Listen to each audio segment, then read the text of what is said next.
What's up guys, it's Alex and today I have another bouldering vlog for you.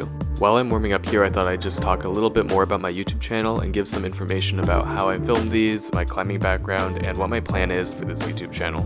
My filming setup is pretty simple. I just have a mini tripod and I film on my iPhone. I'm just a normal gym climber and occasionally film myself climbing so I can make these videos. I remember when I first started, V1s and even sometimes V0s were kind of hard for me, but as I climbed more I got better and better. I started making these videos because I realized even though I liked climbing so much, I didn't really have any videos of me climbing. I kind of wish I had some videos of me climbing when I first started so that I can see how much I've improved since then. I also obviously wanted to share cool moments while I'm climbing, and also help new climbers learn more about the sport, because I know when I started it was kind of hard to learn different techniques because it seems like information about the sport is kind of scattered. So far I've only really created these simple videos that I just call vlogs because they're kind of honestly just lazy content. It's just like my normal gym session, but I just happen to be filming them. I did this just to test the waters a little bit and see if I could fit making these videos into my schedule, and honestly also see if I even like making these videos in the first place. Since now I already validated that I can fit this into my schedule and I do enjoy making these videos,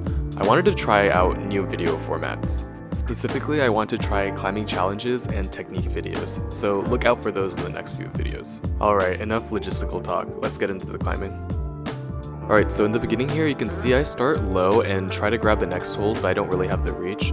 So then I move my knee inward a bit and stand up, and then I can grab the next hold. At this point I get my right hand off of the start hold and just start hugging the wall, just putting my hand around the arete. Here I'm trying to get a decent feel of like where I should put my right foot in order to grab the next hold. I'm struggling a little bit here because a lot of the footholds are very slanted and it doesn't feel great. Here the foot still isn't that great, but I know the next hold is pretty good, so I just go for it. Here I was able to keep my right foot on the hold, but the right hand was good enough where if I cut loose, it would still be fine. This left heel hook was super useful and freed up my left hand. At this point I needed to let go of the heel hook, so I matched the hand holds and changed the foot position so I could reach for the end. The top hold was a pretty far reach, but once I grabbed it, I was able to shift my weight from my right hand over to my left hand and then match the top. This problem starts with the balance H reverse that leads into a karate kick. For this karate kick, I just kept my right foot as close to the right wall as possible so that even if I'm not that accurate, I'll still hit the hold. The next move is a big dino, but instead of just blindly jumping for it, I drop my left knee so that I have a little bit more reach and the dino's not as big anymore. But on this attempt, I still fall.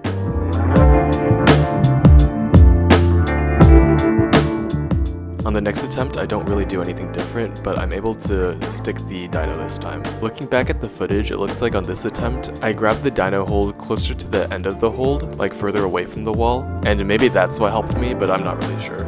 I flagged out with my left foot so I can reach the next hold with my right hand more easily, and then tried to mantle off of the left hold and get my feet up. The end position is a sit end, which I'm never a fan of because it always feels sketchy. But here I try to feel for a good position, and once I do, I'm able to touch the end. For the Olympics, my gym set a wall of just Olympic-style problems. These aren't graded, so I just marked them as Olympic. The difference is that these problems have a clear start position for all 4 limbs and have zone holds that kind of act as bonus points along the way. This problem was actually really straightforward. The only interesting part is that the holds were mostly slopey crimps, if that even makes sense. This problem starts with a really weird left side start and then goes over to a traverse. A lot of the holes on this problem don't have clear areas that you hold. They're kind of just bulbous masses, so I had to get a feel for exactly where to place my hands.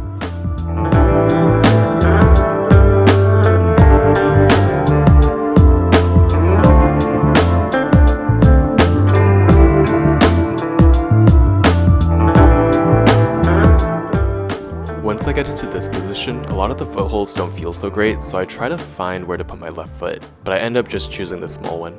Here I can cross over my feet and get a high left foot, and then I can wedge my right foot into the bottom hold to get a little bit more stability.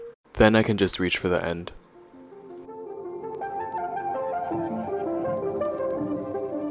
This problem is my favorite type of problem. It's a slabby problem that's in a corner of the wall. These type of problems require a lot of balance and patience. Here I'm trying to get my right foot over to the big foothold on the wall. Then I can shift my weight over to the right side and try to grab the right wall.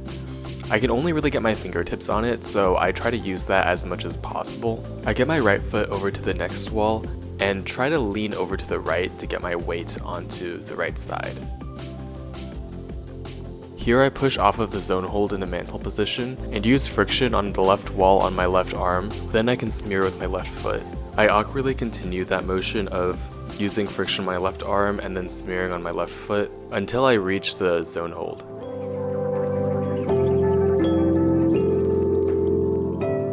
Here I try to get my feet high and mantle off of that small hold on the left side. Then I can just reach the top.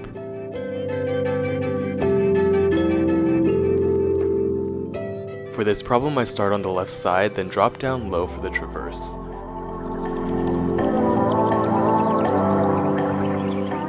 Once I reach the hold on the right, I try to get my heel up so I can heel hook to grab the next hold.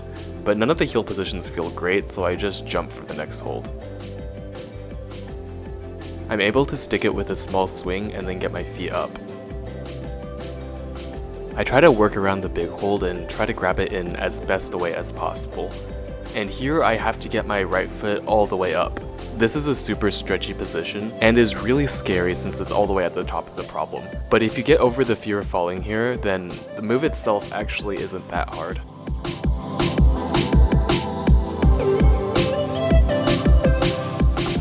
That's all for this week, but I hope you all enjoyed and I'll see you in the next one.